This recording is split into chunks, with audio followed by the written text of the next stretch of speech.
Pessoal, eu sei que esse aqui é um canal onde a gente fala de coisas sobre a Jovem Guarda, mas o próprio Sérgio Reis, numa parte da entrevista dele, ele contou que chegou a participar da novela Pantanal, aquela que foi feita em 1990, em parceria com o Almir Sater, onde os dois faziam o papel de violeiros e tal. E essa novela realmente fez tanto sucesso que eu acabei indiretamente também entrando na onda. E assim, há 32 anos atrás eu comecei produzindo documentários ecológicos, né? Documentários sobre a Amazônia, sobre a Serra do Mar. E devido ao sucesso da novela eu fiz um também sobre o Pantanal. Foi muito bacana, eu consegui contratar na época o ator Paulo Goulart para fazer a narração do filme. Ele fazia o papel como se ele fosse de um tuiuiu, que é o pássaro símbolo da região, contando a história de onde ele mora, né? Tem uma participação especial também da Lucélia Santos. Mas o mais legal é que, tentando fazer uma coisa diferente do Pantanal tradicional que todo mundo conhece, eu fui atrás do IBAMA e consegui uma autorização para gravar na Reserva Ecológica de Itaiamã. Essa reserva ecológica é uma ilha fluvial, localizada quase na divisa com a Bolívia, bem para o oeste do Mato Grosso, e lá praticamente não existe gente, né? Existe um casal, que são funcionários do IBAMA, que tomavam conta na época da estação, e mais ninguém. Então quando a gente foi gravar lá, quando você acordava de manhã, por exemplo, você tinha que tomar cuidado ao sair do alojamento, para não pisar em nenhuma cobra, em nenhum jacaré, em nenhum animal assim, porque eles não estavam acostumados com seres humanos. Então pra gente, ou melhor, pra eles, a gente era como se fosse um outro tipo de animal, um pouco maior, meio desconhecido, mas era um animal, não estava ali para fazer mal para eles. Então eles não tinham medo, né? Era muito legal que você podia filmar uma cobra, um jacaré, um próprio tuiuiu bem pertinho assim, né? Então, apenas para ilustrar aquela minha época de início de produtor e diretor de filmes, eu vou colocar esse vídeo para quem tiver curiosidade dar uma olhadinha. O Lado Desconhecido do Pantanal, feito em 1990. Dá uma olhada nesse filme.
Teria sido um mar, teria sido um deserto, nem os estudiosos sabem bem ao certo. Teria sido tudo, teria sido nada, um presente da natureza em forma de arte trabalhada. Um paraíso natural que ocupa 223 mil quilômetros quadrados, a maioria em solos brasileiros e uma pequena parte em charcos da Bolívia e do Paraguai. Este é o Pantanal, que de pântano mesmo não tem nada, sendo na verdade uma imensa planície alagada que vive 6 meses embaixo d'água e 6 meses sobre ela. Considerado o maior reduto ecológico das Américas, o Pantanal possui cerca de 50 espécies de répteis. 80 de mamíferos, 230 espécies de peixes e 650 de aves. E pensar que no meio de toda essa infinidade de seres vivos, acabei justo eu, com o meu modesto colar vermelho, pouco mais de 1 metro de altura e 30 centímetros de bico, sendo escolhido como símbolo desta região paradisíaca. Bem, talvez tenha sido por isso que me convidaram para ser o apresentador deste filme. Vocês não estão me vendo? Chegue mais perto. Aqui. Nesta árvore. Assim está melhor. Muito prazer. Eu sou um tuiuiu. Pode me chamar também de Jaburu, se você preferir. Ou então de João, de José, de Joaquim. Chame-me como quiser. Eu vou chamá-lo de amigo. Sim, porque não é pelo fato de ser um humano que você tem que ser ruim e malvado. Não é por ser gente que você tem que matar jacarés e poluir os rios. Eu acredito que muitos de vocês podem ser legais e até têm boas intenções. E espero que você seja um deles. Claro, porque nos próximos instantes nós estaremos viajando por lugares magníficos, verdadeiros santuários da natureza, onde muitos de vocês jamais imaginaram estar, ou nem pensavam que pudessem existir. Eu vou levar vocês, meus amigos, para conhecer a minha casa. Vamos voar juntos. Não se preocupe com a altura ou falta de experiência. Para ficar mais relaxado, eu vou te ensinar um truque. Olhe para todo este cenário maravilhoso e tente se harmonizar com ele. Feche os olhos, respire fundo. Imagine que ao invés de braços você tem asas e que não está mais preso à gravidade da Terra. Imagine que você é livre, meu amigo. Totalmente livre. E que você pode voar.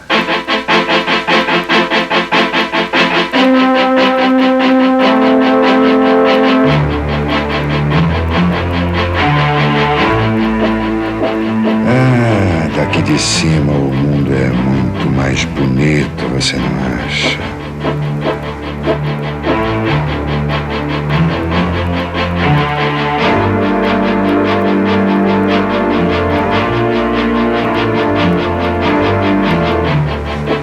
Muita coisa se contou, se escreveu e se mostrou sobre o Pantanal.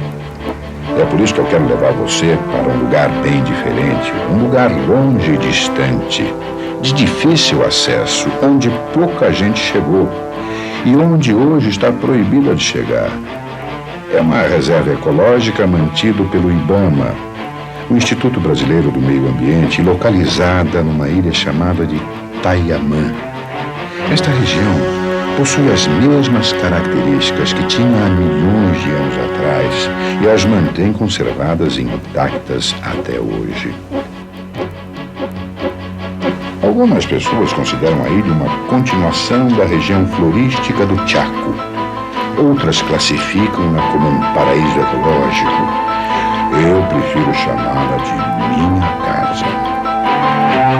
Antes de irmos à minha casa, gostaria de levá-los a alguns lugares mais comuns da região pantaneira, para que possamos conhecer de perto seus problemas e entender o que é este enorme e complexo caleidoscópio chamado Pantanal.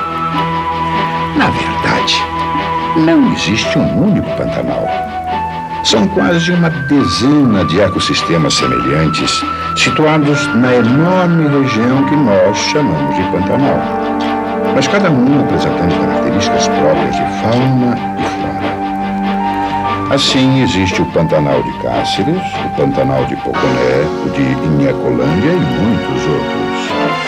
A maioria das pessoas que resolve visitar o Pantanal, sejam elas turistas brasileiros ou estrangeiros, costumam iniciar a sua aventura na rodovia Transpantaneira, que começa no município de Poconé, no norte de Mato Grosso, e vai até Porto Jofre, na divisa com o Mato Grosso do Sul. É justamente em Poconé, entrada oficial do Pantanal, que se encontra um dos mais tristes episódios da exploração irracional dos recursos da natureza. Este filete de água que a gente vê correndo aqui era há pouco tempo atrás a Lagoa dos Frades. Uma enorme lagoa com água limpa, muitos peixes e uma exuberante vegetação. Hoje a lagoa encontra-se inteiramente assoreada, ou seja, foi sepultada viva pelas máquinas que removem a terra dia e noite a fim de lavá-la à procura do ouro. O mesmo ouro que trouxe para a região mais de 8.000 aventureiros no início da década de 80 e que, apesar de hoje estarem legalmente proibidos de garimpar, deixaram aqui o triste saldo de ser Cáceres, a única cidade do mundo que possui o ar com níveis de mercúrio 100 vezes acima do normal.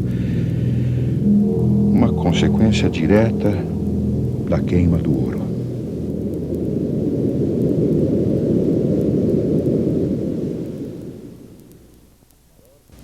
Mas apesar de tudo, o maior reduto ecológico das Américas resiste. E o Pantanal, pelo menos por enquanto, ainda prossegue, puro e belo, como que querendo mostrar a vocês, humanos, que a natureza é grande e sábia e que pode absorver os golpes de alguns filhos ingratos que não sabem dar valor aos presentes que ela oferece e desrespeitam suas leis básicas de amor e ação. O puro e o belo são constatados a todo instante pelos turistas que cruzam a Transpantaneira, planejada inicialmente como uma tentativa de integrar economicamente o Pantanal ao resto do país e estabelecer a ligação rodoviária entre duas grandes bacias hidrográficas, a Amazônica e a Platina. A Transpantaneira deveria ligar Poconé a Corumbá, no Mato Grosso do Sul, tendo então 360 quilômetros de extensão. No entanto, apenas 175 quilômetros foram concluídos e a rodovia termina hoje em Porto Jofre, na divisa dos dois estados, às margens do rio Cuiabá. Ao se criar a Transpantaneira em 1971, o objetivo era possibilitar a integração da região com o resto do país, facilitando o escoamento da produção e tornando acessível a visita de turistas a este ecossistema único, rico e frágil. No entanto, há quem diga que a Transpantaneira foi construída com um sistema de engenharia perfeito, mas de ecologia estúpida. Isto porque o Pantanal, pela própria natureza de suas águas, só poderia ser atravessado por barcos, nunca por uma estrada de rodagem. Mas como não era possível transformar os automóveis em submarinos durante 6 meses por ano, o jeito foi levantar o leito da estrada, cavando do lado e usando a terra para elevar a rodovia.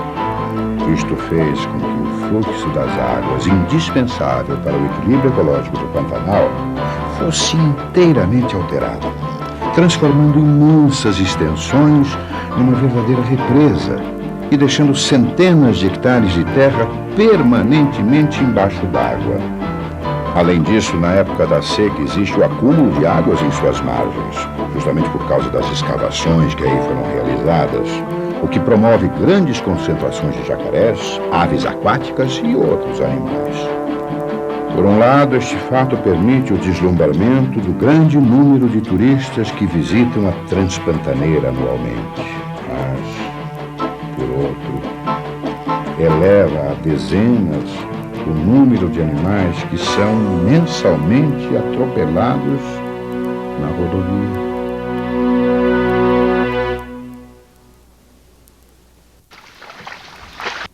Mas vejam só o que acontece ali.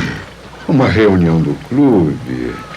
Ah, eu adoro essas reuniões do clube. Existe uma enorme fartura de comida lá, por causa dos milhares de peixes que ficam ilhados em pequenas lagoas quando o nível da água baixa. Aí é só aproveitar. Numa pequena lagoa de apenas 2 metros quadrados podem existir até 60 espécies de peixes convivendo lado a lado. Eu espero que vocês tenham trazido suas carteirinhas de sócio. É mesmo, eu esqueci. Você não é do clube, não é? Tudo bem. Vamos chegar um pouco mais perto e tentar observar algumas das centenas de pássaros que ali se encontram à procura de alimento. Com licença, um passinho à frente, por favor. Obrigado. Desculpe, eu não vi o seu pé. Com licença. Bom, vamos começar pelo menorzinho. Este aqui é o pequeno cafezinho. Um pássaro cujo nome já indica a sua cor. O andaré é bastante engraçado, simplesmente porque, por ser ele tão leve, parece caminhar sobre as águas. Isso acontece por causa dos seus dedos compridos e uma unha traseira que chega a medir até 10 centímetros, o que lhe permite andar sobre a vegetação aquática. Esse aqui é o pato selvagem, grande escafandrista do Pantanal. Ele é um excelente mergulhador e vai até o fundo para encontrar o seu peixe preferido.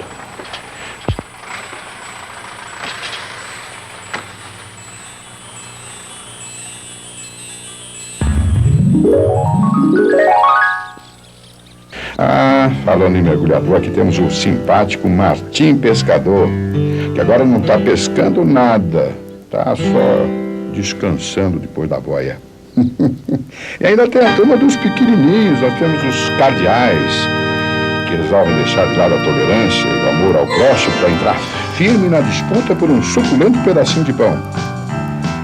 Se os cardeais têm a cabeça vermelha, os outros têm a barriga amarela, mas colorido mesmo é o famoso tucano. Possui um bico quase maior que seu próprio corpo. E apesar de parecer enorme e pesado, o seu bico é bastante leve, simplesmente por estar cheio de ar, o que lhe ajuda na captura de alimentos. Mas hoje ele está de dieta. Só vai comer pequenas frutinhas com umas poucas calorias. Aves em todas as escalas. Isso é o que encontramos no Pantanal. Portanto, quem não estiver satisfeito em ver somente o socozinho pode apreciar também o raríssimo socó-boi. Com o bico na forma de uma colher que ele utiliza para remexer a lama à procura de insetos. Aves aquáticas como o colhereiro dão uma cor toda especial ao local. E da união de todas as cores que formam o arco-íris, o branco real de Sua Majestade, a garça.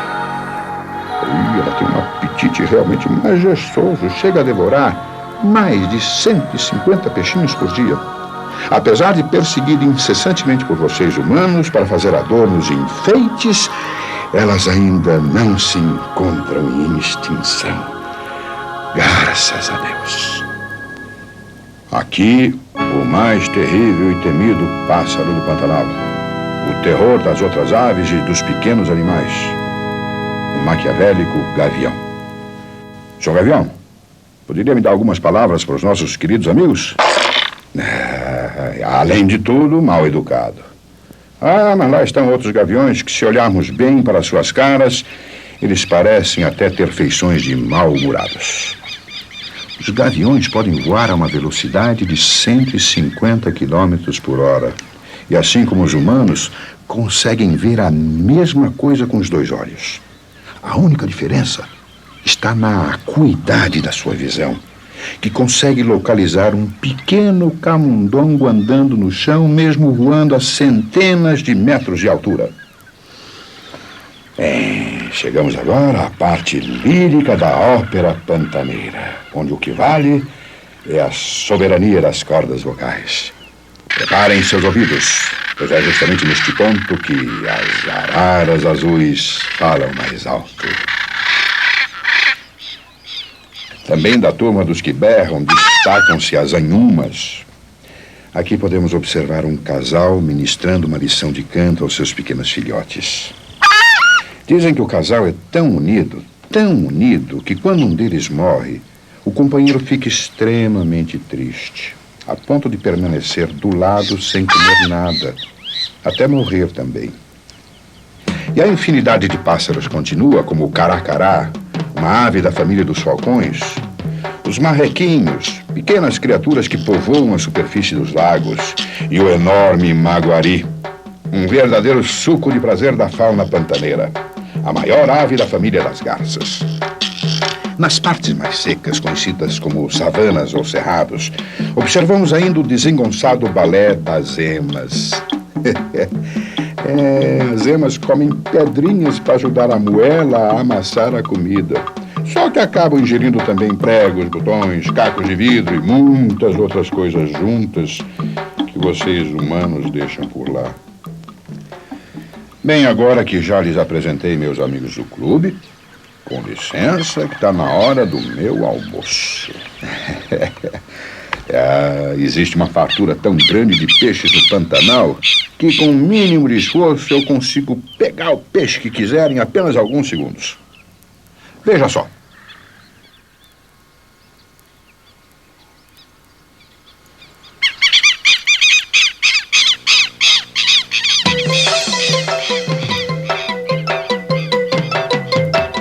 Quando o sol torna-se mais alto e forte, o calor fica insuportável. E como todos já se consideram de barriga cheia, nada melhor que um pequeno descanso. Meus colegas de pena, então, se dirigem para os viveiros, também conhecidos como ninhais, que reúnem milhares de indivíduos de diferentes espécies. É incontável o número de pássaros e de espécies que se encontram nesses ninhais. Agora, os ninhais enriquecem as águas localizadas nas proximidades através do acúmulo de matérias orgânicas que beneficia a microfauna e ocasiona o aumento da população de peixes. Os peixes representam um dos elos mais importantes da riquíssima cadeia alimentar do Pantanal, capaz de sustentar animais de grande porte em vias de extinção. Peixe-agulha, o limpa-fundo, o corimba, além dos dourados, pintados, pacus, jaús e milhares de outras espécies, atraem a cobiça de pescadores profissionais, que acabam poluindo e abalando o ecossistema da região. A prova disto é o aumento desproporcional da quantidade de piranhas nos rios, causada pela pesca indiscriminada de espécies como o pacu pintado, que é um dos grandes predadores das larvas das piranhas. A pesca no Pantanal só pode ser realizada com anzol, e dependendo do peixe existe um tamanho mínimo determinado. Mesmo assim, é comum a polícia florestal apreender redes de pesca. Na porta de entrada da Transpantaneira, uma equipe permanente realiza a fiscalização da saída dos peixes. Vocês querem ver como é que eles trabalham? O pescador amador, ele tem direito a 30 quilos e mais um exemplar. Sendo no caso da carga dele ter 20% irregular, aí toda a carga é apreendida. Se ele tiver mais de 20% irregular. Como aí não tem 20% irregular, tem só alguns peixes, fora da medida, a gente tira só o pequeno e libera o resto da carga. Durante a época das cheias, cardumes e mais cardumes sobem os rios para a desova, no fenômeno conhecido como piracema. Os filhotes se alimentam de micro-organismos e da vegetação aquática que cobre as áreas inundadas. Quando chega a seca, muitos ainda estão pequenos e ficam aprisionados nas pequenas lagoas, tornando-se presa fácil para os pescadores. É por isso que existe um tamanho mínimo para se poder pescar. Ele tem um tamanho mínimo. O jaú é 90 centímetros. O pintado é 80, o cachara é 80, o dourado é 55, e o piau é 38 e o curimbaté é 38 centímetros. Se o peixe pescado for menor que o permitido, o pescador é obrigado a devolvê-lo ao rio. Esse é o jaú. Esse peixe, no caso, ele tinha que dar 90 centímetros. No caso, ele deu 53 centímetros. Cachara. Esse aqui tem que ter 80 centímetros. Levanta aí. ele tem 58 centímetros. Esse é o pintado. Como o mal já está feito e não é possível devolver a vida a estes peixes pequenos, não seria inteligente desperdiçar toda esta carne. Para isso, a Polícia Florestal e o IBAMA acharam um meio bastante criativo de transformar uma cena tão triste num ato bastante produtivo. Esse é doado para entidades carentes, né? A gente doa para entidade carente, aí tem várias escolas de creche, né? Pois é, doado para creches. É por essas e outras que eu venho pensando seriamente em criar a creche dos tuiuius desamparados. E eu seria o dono e também o principal assistido. Afinal de contas, o símbolo do Pantanal deve estar sempre bem alimentado, certo? Além disso, quando o peixe escasseia, nós temos que comer os benditos caranguejos. Esses caranguejos, eles cavam tocas nas margens dos rios e habitam as pequenas lagoas. Eu ainda não lhes mostrei os caranguejos, não é? Tá. Aí estão eles.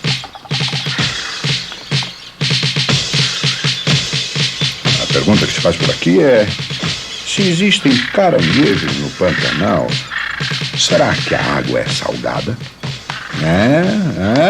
A maioria dos estudiosos considera o Pantanal um antigo fundo de mar. Eu vou contar para vocês. Olha, quando os primeiros exploradores brancos chegaram ao local no século XVI, a área estava totalmente inundada e recebeu o nome de Mar do Xareiés, em homenagem à tribo desse nome com a qual foi feito contato.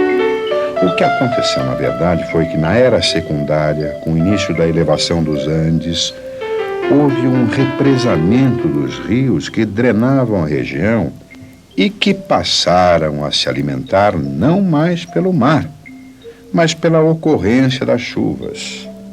Isso fez com que a água represada fosse se transformando em água doce. Embora ainda hoje encontremos lagoas com água salgada.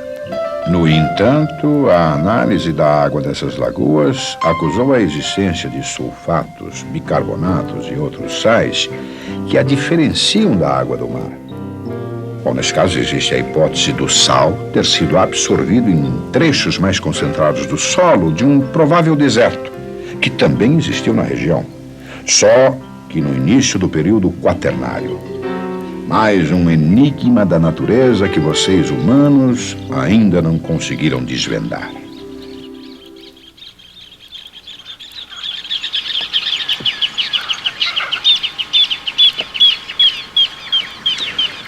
No topo da complexa cadeia alimentar existente no Pantanal, encontramos agora os mamíferos.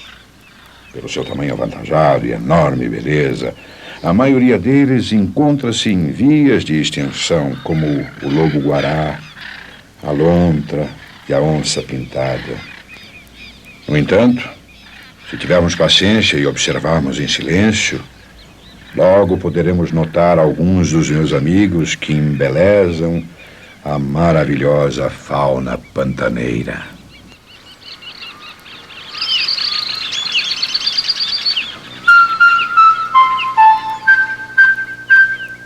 Não falei, até que foi rápido. Este rapaz, ágil e elegante, exímio trepador de árvores e trajando um simpático colete de cor escura, é o tamanduá mirim, uma réplica reduzida do tamanduá bandeira, parecendo um boneco de pelúcia. É incrível como um animal consegue chegar a esse tamanho comendo somente formigas. É que ele possui uma saliva que parece cola, o que faz com que os cupins e as formigas fiquem grudados em sua língua. O tamanduá mirim mede uns 60 centímetros de comprimento, sem a cauda, que mede mais uns 35 centímetros, e o ajuda a subir nas árvores. Mas o mais importante mesmo são as unhas das patas da frente, que o auxiliam nas escaladas e servem de proteção. E como prova de sua perícia e habilidade de trepador, nosso amigo vai descer da árvore de ponta cabeça.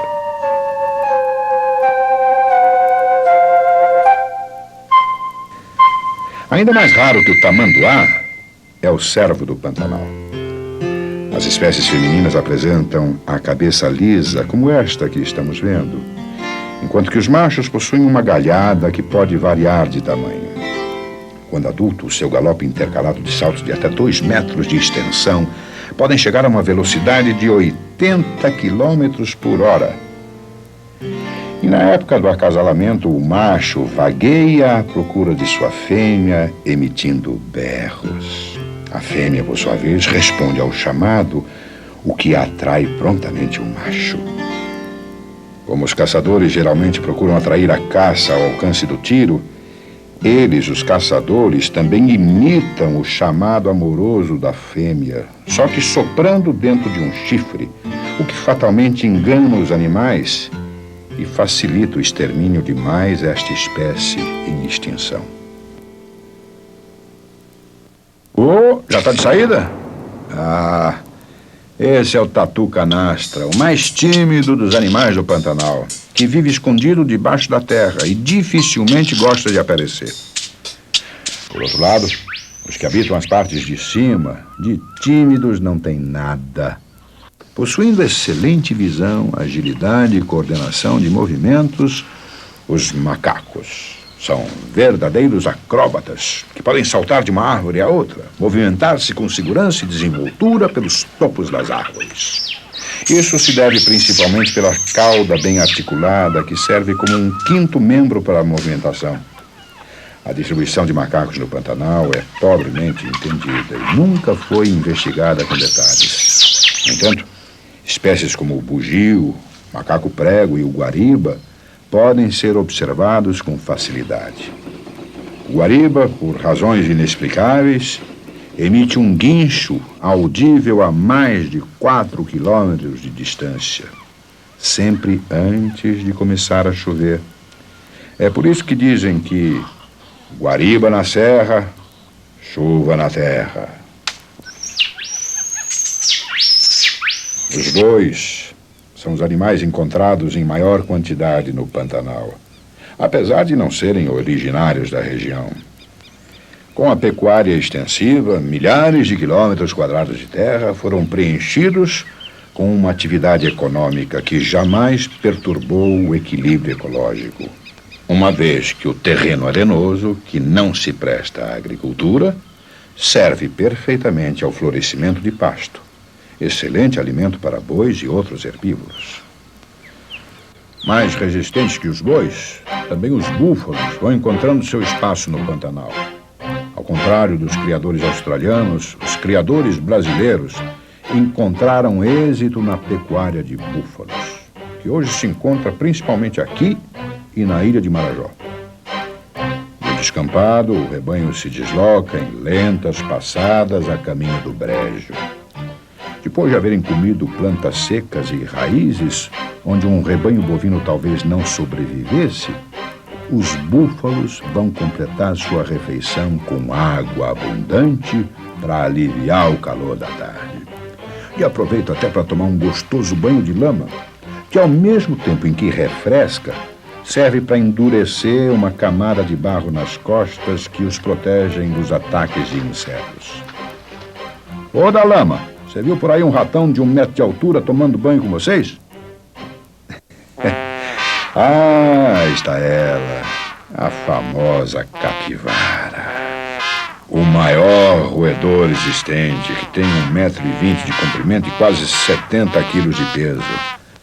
Nas horas mais quentes do dia, as capivaras preferem ficar parcialmente imersas na água e na lama, saindo nas horas crepusculares para procurar comida. Apesar de suas proporções e de seus dentes muito fortes, a capivara é um animal pacífico e extremamente tímido, retirando-se prontamente quando percebe que está sendo observada, sempre seguida pelos seus filhotes.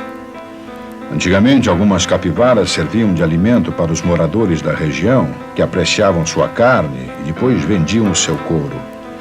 Mas, em 1967, foi criada uma lei que proíbe a caça a qualquer tipo de mamífero, réptil ou ave do Pantanal. Os nativos do local tiveram então que se contentar com a batata, mandioca e os resultados da sua pequena agricultura de subsistência. No entanto, existem algumas espécies que até hoje sofrem enormemente os ataques de caçadores profissionais que gradativamente vão levando raças inteiras ao extermínio e à extinção. Entre os seres mais covardemente perseguidos estão os jacarés. São 3 por minuto, 180 por hora, mais de 4.000 por dia e 1,5 milhão a cada ano que são mortos e contrabandeados para fora do país. Das águas do Pantanal para bolsas, sapatos, carteiras e mais de 1.001 inutilidades do mundo da moda. Só para se ter uma ideia do que já saiu de pele brasileira, daria para fazer um cordão ligando a estátua da liberdade ao Cristo Redentor. Ir à caça dos caçadores exige perseverança e resistência. Resistência à fome, ao cansaço, aos mosquitos e ao medo. Mas o IBAMA e a Polícia Florestal vêm fazendo o possível, dentro de suas limitações, para vencer os coreiros assassinos. A fiscalização é feita através de barreira mesmo e operações alternadas, né? De dias e horas alternadas, né? Em locais até de difícil acesso, mas a gente faz o possível. No entanto, os coreiros estão quase sempre melhor equipados, seja a nível de armas, seja a nível de tecnologia. Pois agora, para piorar ainda mais a situação, aliaram-se aos recursos do tráfico de drogas. Um caçador ganha em média $2 por cada jacaré abatido. O mesmo jacaré se transformará num simples porta-cartões, por exemplo, custando $500 nas lojas da Europa e dos Estados Unidos. Ao contrário do que possa parecer, o jacaré não é um animal agressivo, tendo muito medo de vocês, humanos, e sendo presa fácil para os caçadores. Quando ele vê uma pessoa se aproximar, ele fica parado, fingindo que está morto. E aí, é fácil imaginar que ele acabe realmente morrendo. Há quem diga que um dia no Pantanal não havia chão. Era um ladrilhado de jacarés. Está na hora de ficarmos mais atentos para que o equilíbrio ecológico não tenha consequências de um verdadeiro desastre para todos nós. Para que no futuro não sejamos apenas lembrados como ornamentos de um paraíso criado por Deus.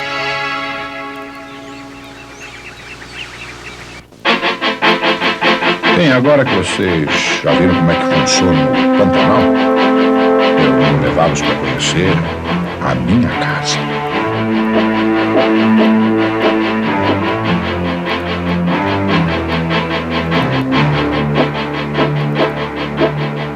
Partindo de Cáceres, a última cidade do lado sudeste do estado do Mato Grosso e localizada a 215 quilômetros de Cuiabá, vamos voar mais 75 quilômetros até chegarmos a uma fazenda que fica às margens do rio Paraguai. Aqui partiremos para um sobrevoo ao longo do rio Paraguai, o principal formador do Pantanal, até atingirmos a ilha de Itaiamã.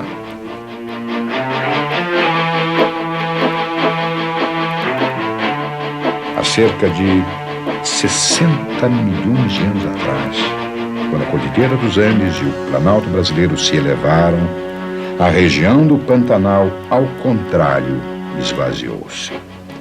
Assim, o rio Paraguai, juntamente com seus afluentes, formaram uma malha impressionante de rios que despencou neste imenso anfiteatro. Com o passar dos séculos, os rios foram escavando os planaltos vizinhos e acumulando os sedimentos na planície, fazendo com que a região fosse lentamente aterrada, de forma que hoje a declividade não passa de 33 milímetros por quilômetro.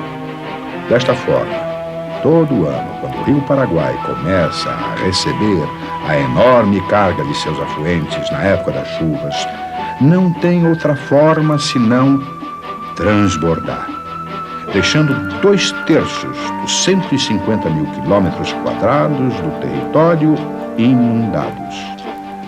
Isto quer dizer que uma área igual ao estado de Santa Catarina fica durante 6 meses literalmente embaixo d'água. Depois destes 6 meses, quando ocorre a vazante e a água escorre para outras paragens, permanece no lugar uma sopa de detritos, na qual nascem capins, ervas, arbustos e uma infinidade de flores. Enfim, um conjunto exuberante de vegetação que jamais brotaria naquele solo pobre sem a contribuição das águas. E o principal personagem deste complexo mecanismo da natureza é justamente o nosso amigo aí embaixo, o Rio Paraguai.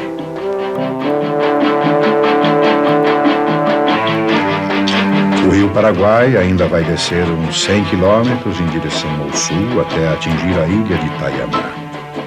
Mas no meio do caminho, encontramos a antiga fazenda de Escalvado, que hoje permanece praticamente abandonada, mas que no passado foi o palco de muita riqueza e fartura. Nas muralhas e ruínas abandonadas com o passar dos séculos, percebemos os sinais da exuberância do que um dia foi um lugar muito produtivo.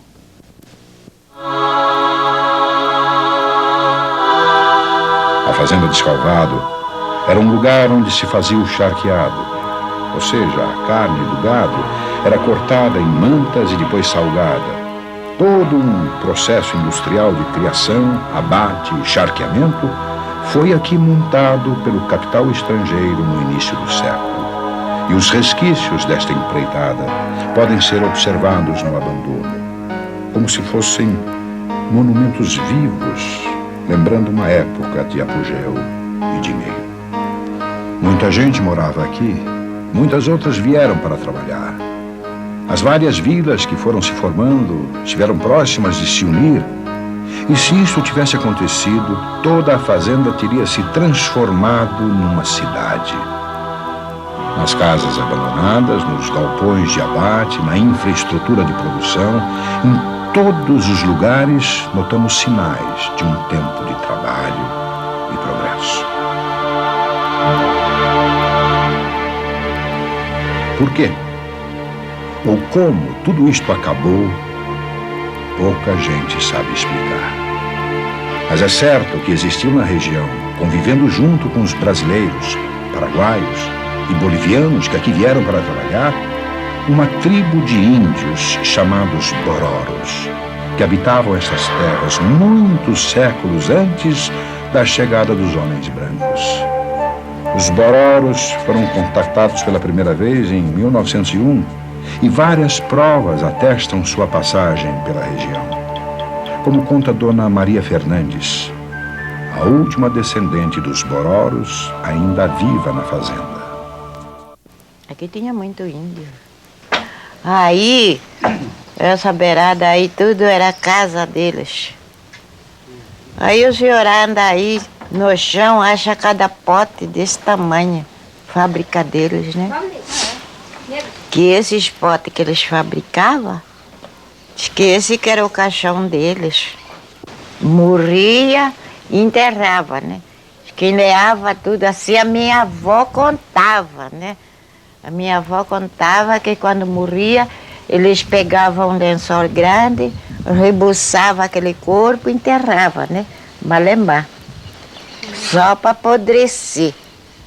Quando passava um mês que a carne já acabou, aí eles tiravam, eles tinham paciência de ir na água com ele, fazer a limpeza naqueles ossos, tudo.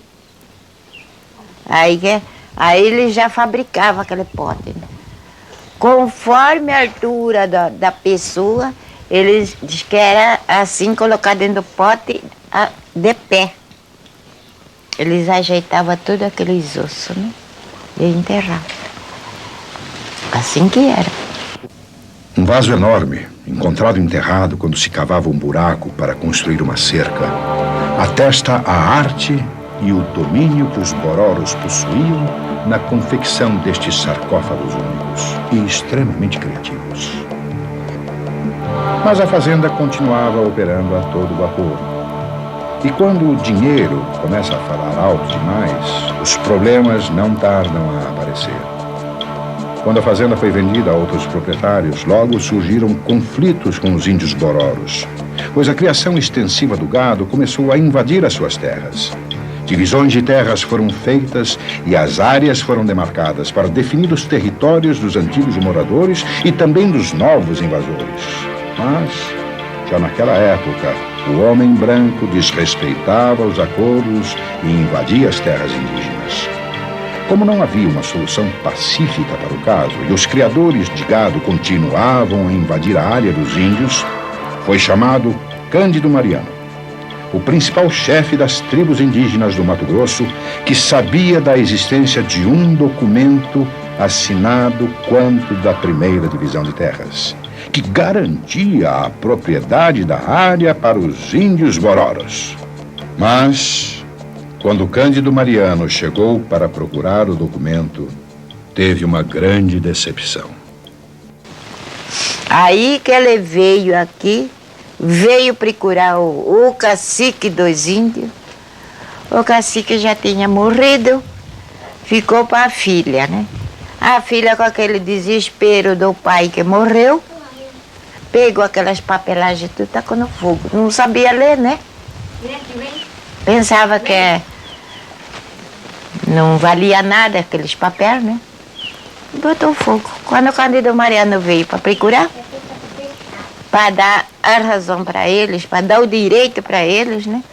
Não tinha mais, pronto. Ficou por isso mesmo.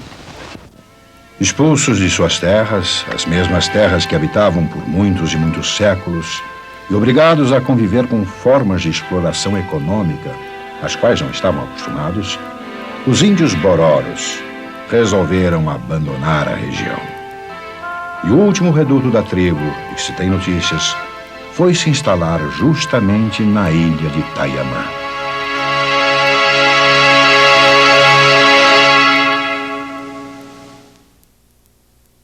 Vamos então seguir nosso caminho para a ilha de Itaiamã.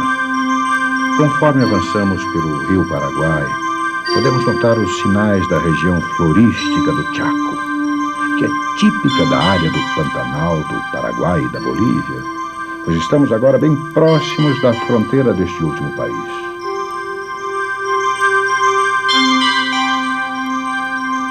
Quanto mais prosseguimos pelo rio Paraguai, maior é a quantidade de amigos meus que vamos encontrando pelo caminho, pois mais distante vamos ficando do mundo civilizado.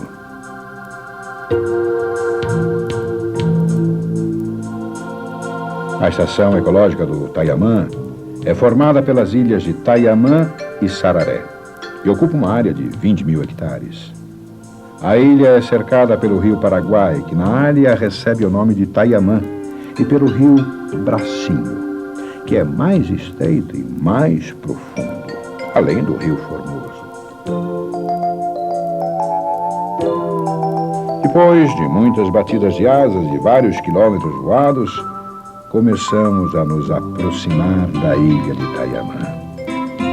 A pista de pouso e as casas da sede da reserva, construídas sobre um aterro feito no charco, já podem ser observadas logo abaixo. Diminuindo nossa altitude, aproximamo-nos do pequeno porto da sede da ilha, por onde chegam a maioria dos pesquisadores que visitam a estação.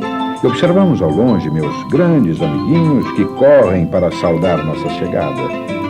Eles são filhos dos zeladores da estação e descendentes indiretos dos índios Bororos, o que podemos notar na fisionomia de seus traços. Eles sempre fazem festa quando eu chego na ilha.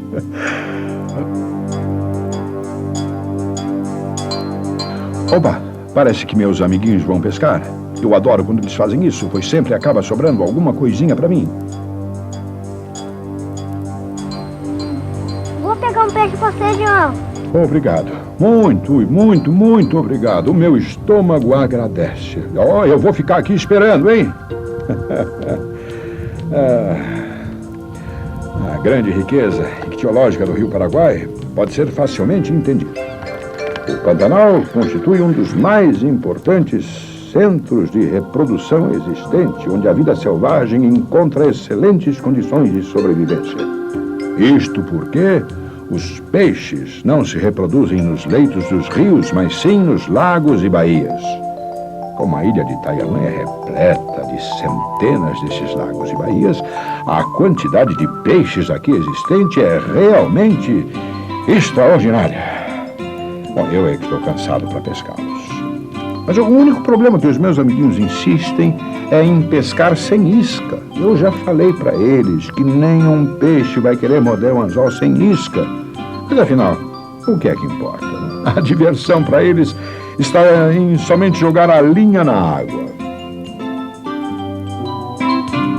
E já que meus amiguinhos ainda vão ficar algum tempo nesta divertida brincadeira, vou levar vocês para conhecer o meu ninho.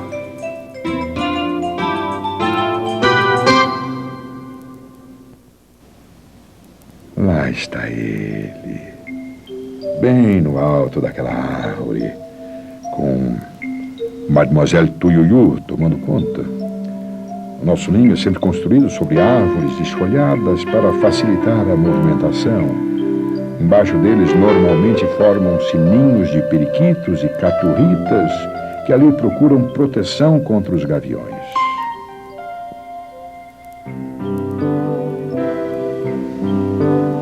Olá, querida. Tudo bem? Espero que não tenha sentido muito a minha falta. As crianças se comportaram direitinho? Bem, é a sua vez de passear agora.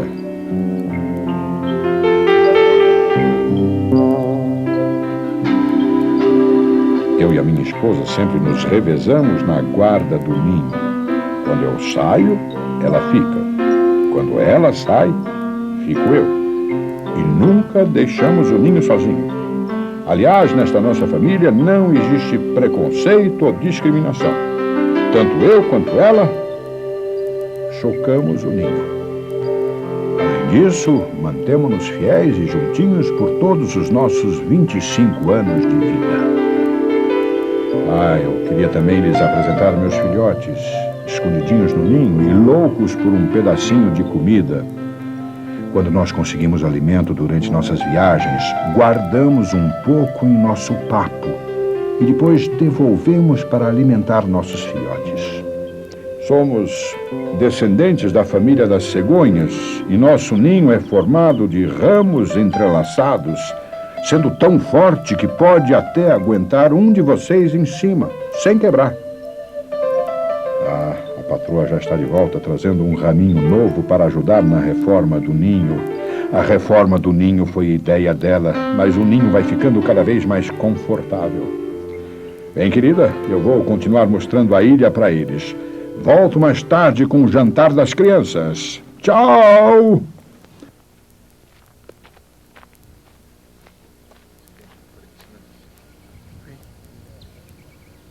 De volta à estação, notamos que ela é formada por uma casa grande onde ficam os pesquisadores e os instrumentos da ilha. Apesar de localizada a muitos quilômetros de distância do último reduto de civilização, a estação do Ibama oferece bastante conforto e facilidades para aqueles que visitam a ilha. Além das acomodações privativas do refeitório, da cozinha, existe também o laboratório, onde encontramos até um sistema de captação de energia solar. E a sala de rádio, que permite a comunicação da ilha com o resto do mundo. Tudo isso movido por 2 geradores a diesel, que fornecem energia em 110 ou 220 volts. Ao lado da sede, a casa dos zeladores e do administrador da ilha, todas construídas com o mesmo capricho e aconchego. Somente estas duas famílias habitam permanentemente a ilha de Itaiamã. Na frente da torre da caixa d'água que abastece a sede, encontramos a pista de pouso da ilha, com uma extensão de 1.000 metros de comprimento por 30 metros de largura, e também construída sobre um aterro. Ao lado da pista de pouso, temos finalmente o pequeno cais, onde aportam as lanchas que para cá se dirigem. Opa, eu estou vendo que um dos zeladores está tentando pescar por lá. E o melhor de tudo é que ele usa isca. Ora, eu vou me aproximar bem de mansinho para ver se consigo abocanhar alguma coisa.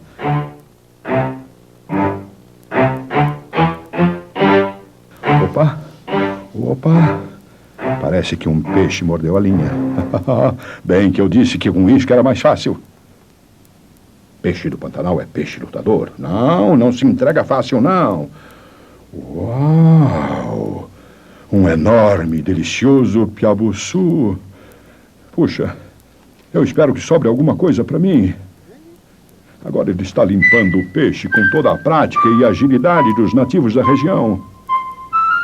Oh, eu estou aqui. Não vá se esquecer de mim, hã? Ah, lá vem ele. Pode mandar, colega. Obrigado. Outro pedaço? Tem muito cachorro de madame que não consegue fazer esse truque. Oba! Um pedaço de cabeça dando sopa.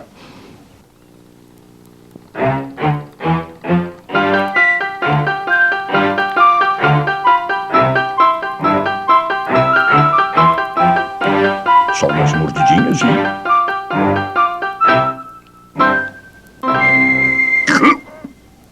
Foi inteiro. Acho que o pedaço era um pouco grande. Ficou meio entalado aqui no meu pescoço. Melhor eu tomar um pouco de água para ajudar a engolir.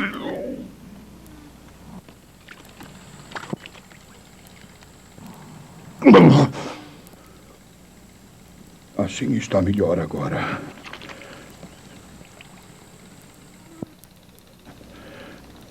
Ei, amigo, antes de ir embora, será que não teria um pedacinho aí pro Pedro?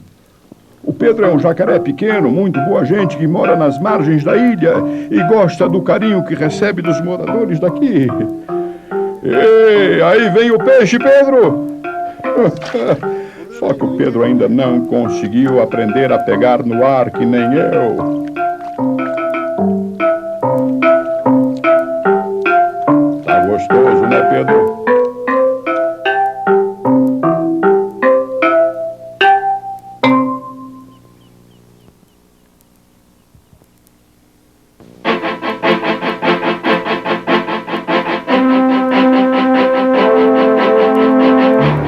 Agora que já conhecemos a sede e as instalações da ilha, vamos dar uma volta pelos rios que circundam e conhecer um pouco das maravilhas destes 20.000 hectares de pura natureza. Nas margens dos rios existe uma vegetação rasteira e logo após começam a surgir várias associações de plantas aquáticas que também margeiam a ilha. Nesta área, ocorrem colônias de água-pés que cobrem as margens do rio e servem de abrigo a inúmeros peixes que nelas depositam seus ovos. Flores belíssimas nascem no meio destes água-pés e a gente se pergunta para quem elas podem estar oferecendo sua formosura e delicadeza num lugar tão longínquo e desabitado. Na época das cheias, partes destes aguapés se soltam da margem, formando verdadeiras ilhas, chamadas de camalotes, que descem flutuando o rio Paraguai e servem como meio de transporte da flora e da fauna de uma região para outra. Quem não quiser pegar uma carona nos camalotes tem que ir nadando mesmo, como é o caso da nossa amiga Sucuri. Como é que está, dona Sucuri? Tudo bem? Olha, quando estiver cumprimentando uma sucuri, nunca lhe deseje aquele abraço, pois o abraço da sucuri é mortal. Aliás, é assim que ela arremata suas presas. Apesar de não ser venenosa, ela crava seus dentes na vítima e depois vai enlaçando o corpo do animal completamente até que começa a apertar. E aí ela quebra todos os ossos e esmaga os órgãos da presa e depois engole-a por inteiro. Boazinha ela, não? Só que não é verdade que uma sucuri possa engolir um boi inteiro. Até um homem seria grande demais para ela. Esta nossa amiga aqui, de 5 metros de comprimento, segue agora por terra seu caminho tranquilamente. Começamos a nos afastar da sede e passamos pela região chamada de Baía da Jaquira. Aqui, além dos aguapés, encontramos também um estrato arbóreo e um estrato subarbustivo, principalmente onde o solo é mais firme. A altura do primeiro varia entre 12 e 18 metros, e do segundo entre 2,5 metros a 3. No alto dessas árvores, macacos, prego e bugios brincam despreocupadamente.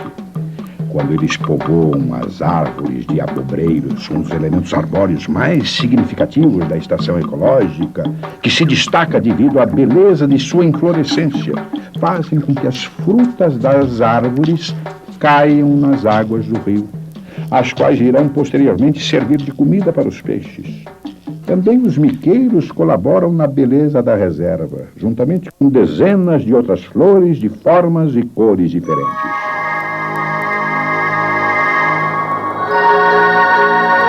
Chegando num dos pontos da ilha, estamos ao longe do primeiro posto de controle da reserva. Este posto situa-se no ponto onde o rio Paraguai encontra-se com o rio Bracinho. Ele serve principalmente para controlar e fiscalizar a entrada de todos aqueles que chegam à ilha, uma vez que situa-se numa região limítrofe da estação. Como que deixando sua bênção no local, os pequenos cardeais contribuem com o colorido que predomina nos arredores do primeiro posto. Ora, mas que surpresa! Veja só quem chegou antes da gente, está tomando um belo banho de sol nas areias do primeiro posto. Nossa amiga sucuri. Ela deve ter pego um atalho que fez com que chegasse mais rápido que a gente. Olhando assim de pertinho, ela está tão suja de areia que parece até um bife à milanesa. Ei, é brincadeira, não se ofende, não. Fique, por favor. Puxa, acho que eu feri os seus sentimentos. Bem, de qualquer forma, vamos continuar nosso caminho em volta da ilha. As garças são uma grande atração em todo o caminho que circunda a ilha, com seus pescoços que parecem feitos de mola e a elegância do voo macio e suave, pontilhando o céu azul como enormes estrelas voadoras. Apesar de tudo, nem todos são bonitos, como os meus primos urubus, que, por vergonha da raça, também fazem parte da minha família. Em outro ponto, 2 cafezinhos disputam uma sensacional corrida de Fórmula Pena. E já que a moda é andar em dupla, 2 patos selvagens também disparam na corrida, só que com menos leveza e elegância. Devido ao regime de inundações periódicas, ocorre no Pantanal e com bastante frequência na ilha de Itaiamã, a formação de corpos d'água, denominados curichos, em baías. Os curichos são cursos d'água perenes que ligam uma baía à outra. Na época da cheia, alguns animais costumam abrigar-se em faixas de terreno mais altas e firmes, denominadas cordilheiras. Só que às vezes alguns se enganam e acabam pousando em lugares não tão firmes.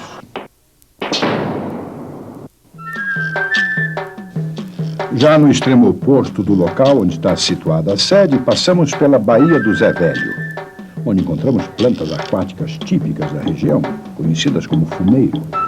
No meio da vegetação, animais de maior porte se destacam, como as desengonçadas capivaras. Aqui na ilha de Itaiamã tem capivara que nem água. Seja descansando sozinha e curtindo um delicioso banho de sol, ou acompanhada da família. Elas podem ser observadas em todo lugar, quase sempre seguidas de seus filhotes que caminham marchando em fila atrás delas. Passamos agora pela Barra do Formoso, local onde termina o rio Bracinho e inicia-se o rio Formoso. A partir deste ponto, passamos a circundar não mais a ilha de Itaiamã, mas sim a ilha de Sararé, com seus 7.000 hectares, e que foi incorporado à reserva em 1983. Nas margens da ilha do Sararé encontramos alguns jacarés descansando, só que agora com a nossa presença, eles estão se fingindo de morto. Convenhamos que não deve ser fácil ficar parado fingindo de morto, com uma mosquinha destas fazendo cócegas no nariz. Chegamos agora nas ruínas de uma fazenda abandonada que existiu aqui há muitos anos atrás. Foi nesta fazenda que os últimos descendentes dos índios Bororos vieram morar, depois de terem sido praticamente expulsos da fazenda de Escalvado, como já vimos anteriormente. Aqui, eles encontraram as condições ideais de bem-estar e natureza para poder sobreviver. Os restos do que foi um dia a fazenda ainda se encontram inertes e intocados, esquecidos no vazio e na solidão. Da mesma forma em que estavam quando saiu daqui o último dos índios Bororos.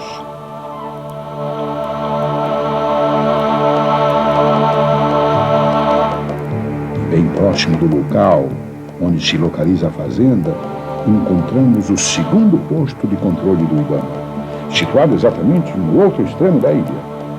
Diz a lenda que o posto foi construído em cima de um antigo cemitério Bororo. Isso talvez se deva a alguns restos de ossadas que foram encontrados recentemente próximos do local e que hoje estão guardados dentro do posto. Fora dele encontramos centenas de enormes caramujos que eram usados pelos índios para ornamentar os túmulos de seus cemitérios. Meu amigo resolve dar umas cavocadas num lugar qualquer só para matar a curiosidade.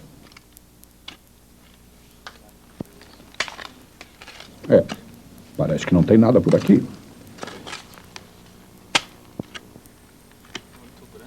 Mas de repente... Mas o que será isso? Parece que ele encontrou alguma coisa enterrada aqui. Vejam, pedaços arqueológicos de um vaso de barro. Talvez fosse realmente o túmulo de um índio Bororo. 100 anos. E aí está a prova. Pedaços de ossada humana que, pelo estado de decomposição, deve estar enterrada neste local há mais de 100 anos. Fazendo-se uma análise rápida de alguns ossos encontrados, podemos notar o húmero, um osso do braço, cuja cabeça se encaixa na articulação do ombro, e entre outros ossos é formado por esta pecinha aqui, a escápula, que prova que estes ossos são realmente de seres humanos. Mais precisamente de índios Bororos que um dia viveram aqui, há muito, muito tempo atrás.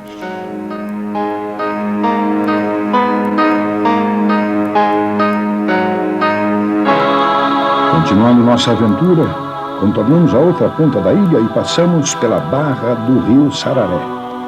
Neste ponto podemos observar enormes vitórias régias com suas belíssimas flores. Elas só abrem à noite e possuem 30 centímetros de diâmetro, sendo, portanto, consideradas as maiores da América. Apesar de ser natural da Amazônia, a Vitória Régia também é encontrada no Pantanal e recebe na região o curioso nome de Forno d'Água.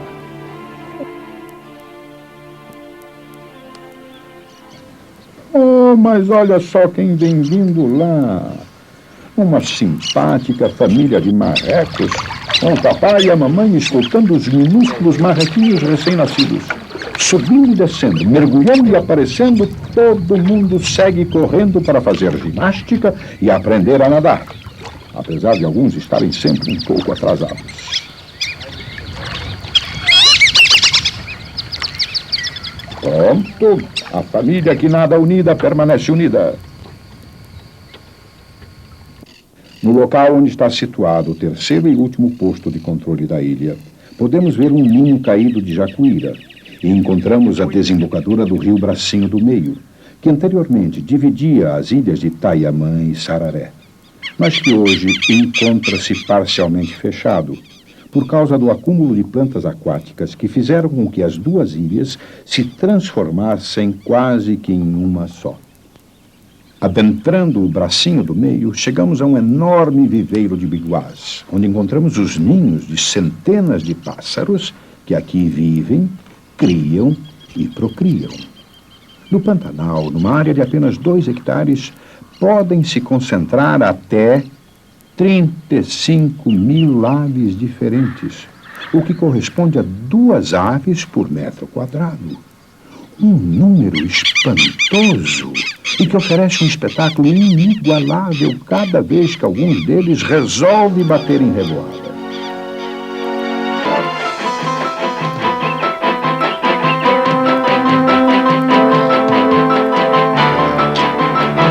Mais para dentro do rio, quando o número de belíssimas flores e plantas aquáticas começa a aumentar, encontramos o nosso amigo lagarto, que é chamado pelos pantaneiros de víbora, podendo atingir até 1,5 metro de comprimento.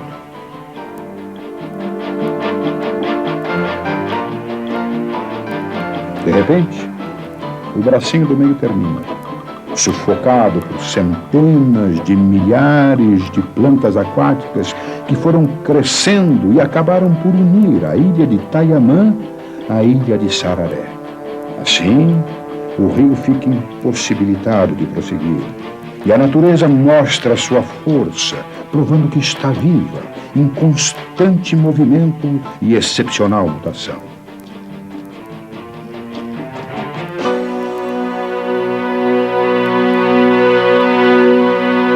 Volta ao rio Itaiamã, que logo será chamado novamente de Paraguai e que nos levará à sede da reserva, encontramos pequenas praias onde descansam os pássaros, que são os verdadeiros donos da ilha.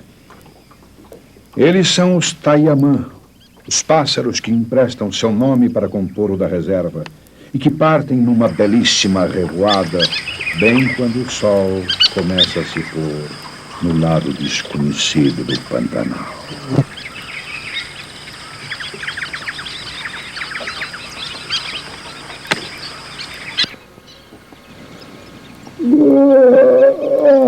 A viagem foi longa e eu já estou um pouco cansado. É melhor levantar voo do meu jeito desengonçado e correr de volta para minha casa antes que comece a escurecer.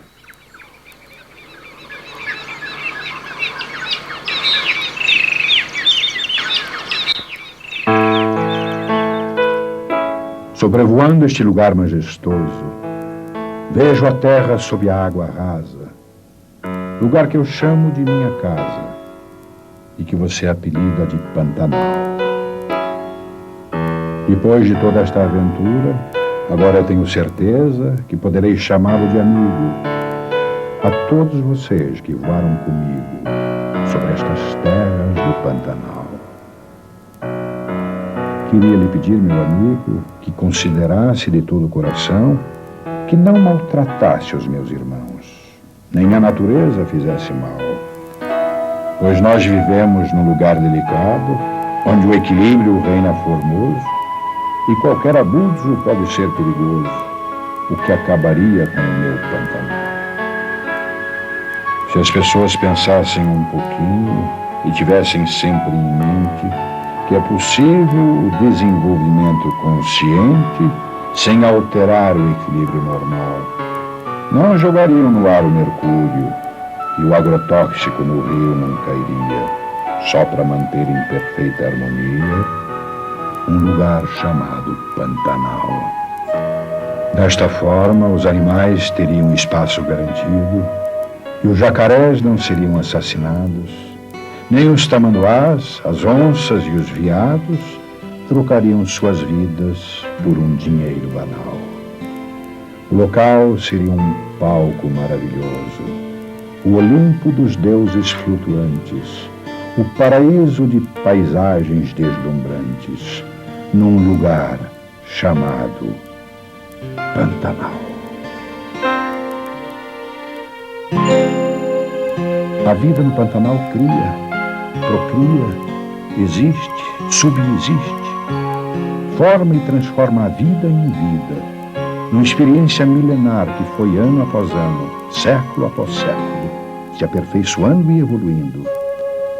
Seria justo que os seres humanos, de repente, resolvessem invadir este complexo ecossistema em equilíbrio e destruir um trabalho que a natureza levou milhões de anos para construir, só para trocar 300 gramas de ouro por 1 quilo de mercúrio jogado nos cursos d'água, só para transformar jacarés e onças em valizes e casacos que irão nutrir o mundo da moda internacional, só para dizer que o país é industrializado e moderno e por isso consegue atingir um nível de desenvolvimento igual ao de Cubatão?